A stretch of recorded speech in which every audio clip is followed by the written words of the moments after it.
I lost St. James off of it anyhow, so now it's just a chain. Before I put my mouthpiece in, Alex will have his mouthpiece in, and I'm just going to demonstrate the bare knuckle clock, which goes from the corkscrew to the pronated punch, which is what most of you guys have been taught to throw, okay, to this diagonal fist, to the vertical fist, and the supinated fist. Okay, so it is crooked, it's lopsided, because you can't do this with your fist. And I'll start out on the clock where to do it. He's just going to get in his guard. My hands work like this. This is position one, this is the cup. I can slide it, the thumb right to there. The thumb doesn't even have to move.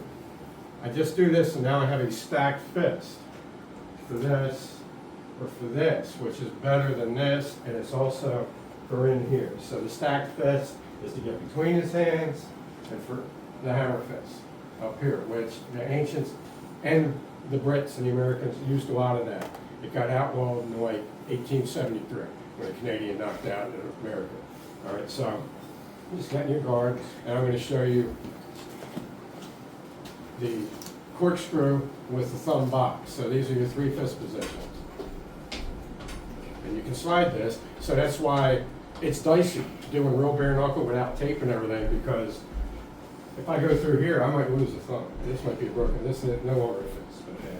So, corkscrew, I want here, drop your elbow down on me, like your leg guard. Yeah, if I'm going here, if I'm punching like I got a glove on, this thumb's done. This nerve is done. So I'm going to the floating rib and the spleen, to the liver, and to this top rib. The worst is getting hit in the bottom rib on the back. Okay, so he's clinching with me. I want to dig this in like that. On the high line, we don't use this again until we're coming down.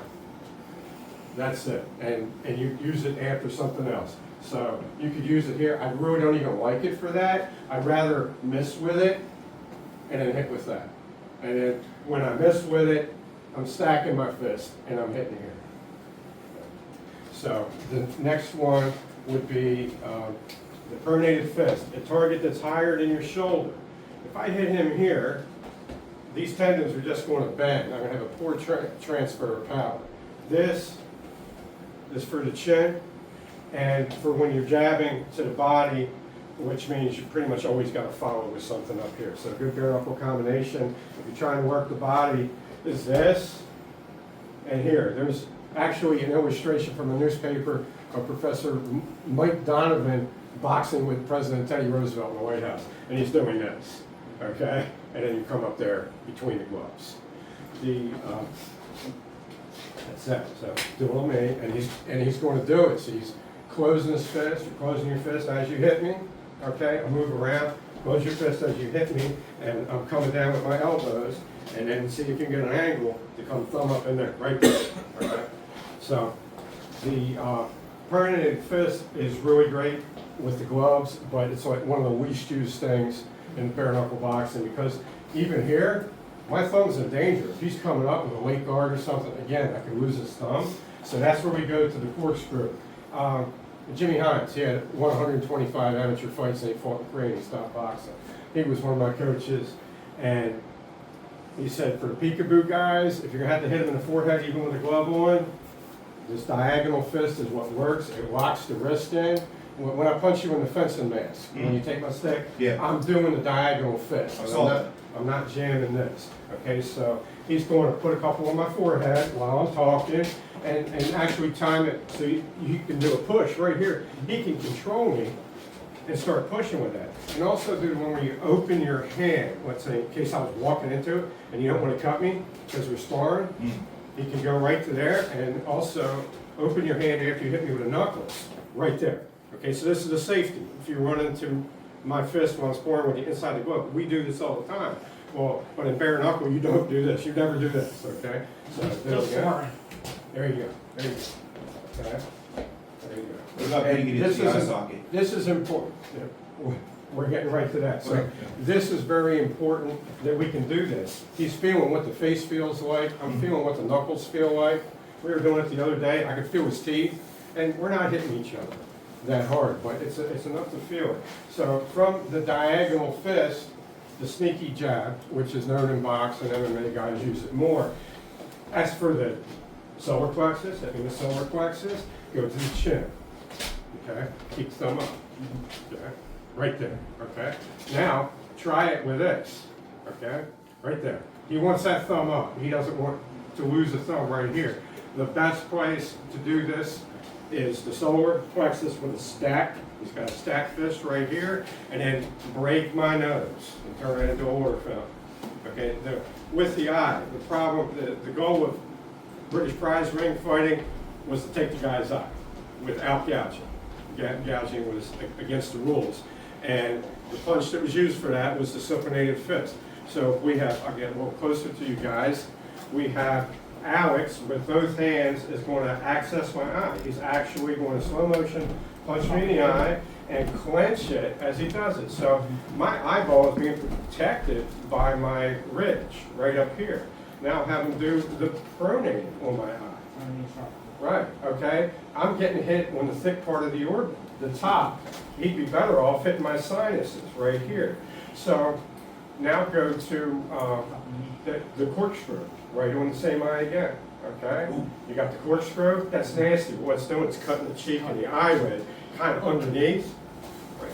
And you can do the diagonal fist. Try the diagonal fist right there, right there, okay? Right, okay, so the eye's got some protection, but if he does this, he hits my eyeball directly, and he's hitting the inner orbit, which is about a third of the thickness of the outer orbit. And my friend Dr. Lumsden has put numerous eyeballs back in their socket because of car accidents. Well, when Pierce Egan would write about bare knuckle boxing, he'd talk about, you know, round 37, so-and-so, eyes hideously swelling out of his head, and they're still like adjusting the eyes to the fight. Okay, so I'm going to put the mouthpiece in now, and we're just going to do slow motion, and we're going to try to take it towards you guys so you can get a better look at it. And I'm going to start with just being a zombie, walking in, and he's going to practice dialing it in. So we sparred with gloves, then we do this, him on me, then me on him, then we're doing it at the same time, and then we go back to gloves. Okay?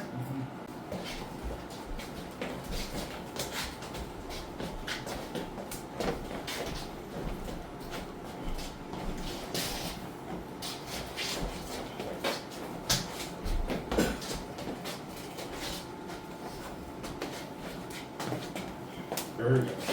I don't want another one of this. So now I'm going to do it to him. Now I'm punching. He's moving around.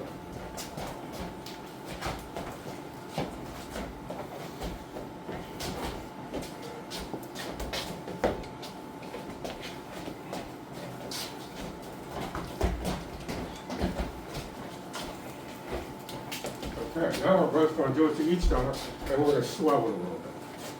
Okay, very good.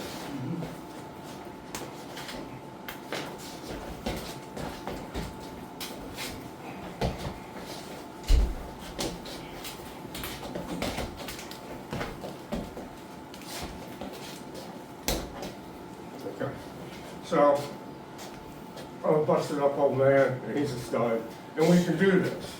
Okay, and there's no reason why you can't do that. Yeah, I saw that.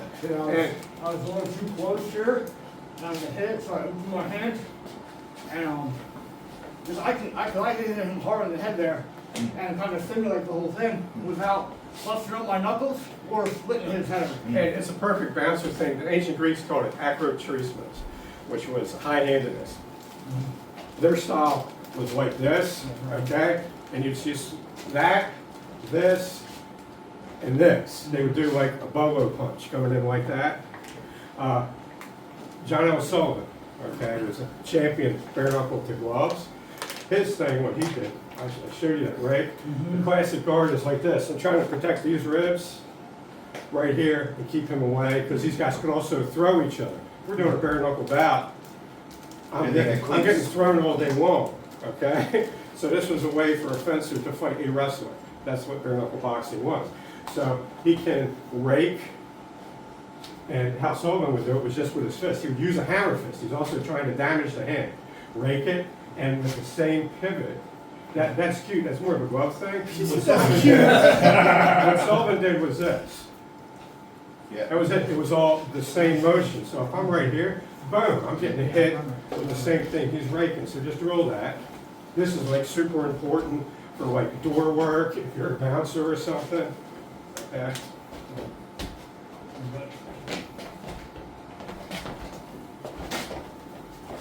So I'm working the extended guard, and he's finding different ways to defeat this.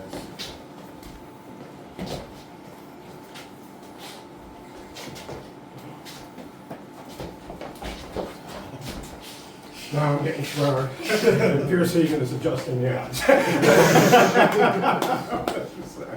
Okay, so it started out as the agricultural kids that all got kicked off of the English Land and the Enclosure Acts. They're flooding into London and they're cheap labor, and they're getting in fights. They have up-country wrestling, jacket wrestling. They're getting in fights with guys that are fencers. And, you know, it's not cool to like just kill these guys. So the fencers would have their own gangs because they were just jerks, right? They would call them rakes sometimes, or swashbucklers.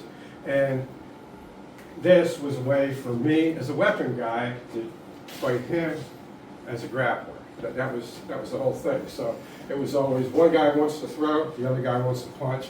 There were some bouts that were much better than that, because it was like MMA, where after a while you had a standard skill set, and it was like for your body type. The greatest champion, James Cribb, was chosen to be the champion of the rich guy. So everybody had a champion. Okay, so it's not like who's the champion. Your guy is the champion of your group, and they're fighting each other. But James Cribb was backed by a rich guy who owned a shipping company because he was working as a stevedore, and a whole pallet of something fell off of a hawser and crushed him. They all thought he was dead. They get it off of him, and he's like going back to work. You know, so the rich dude's like, yeah, come here. Okay? All right, thanks, guys. Okay.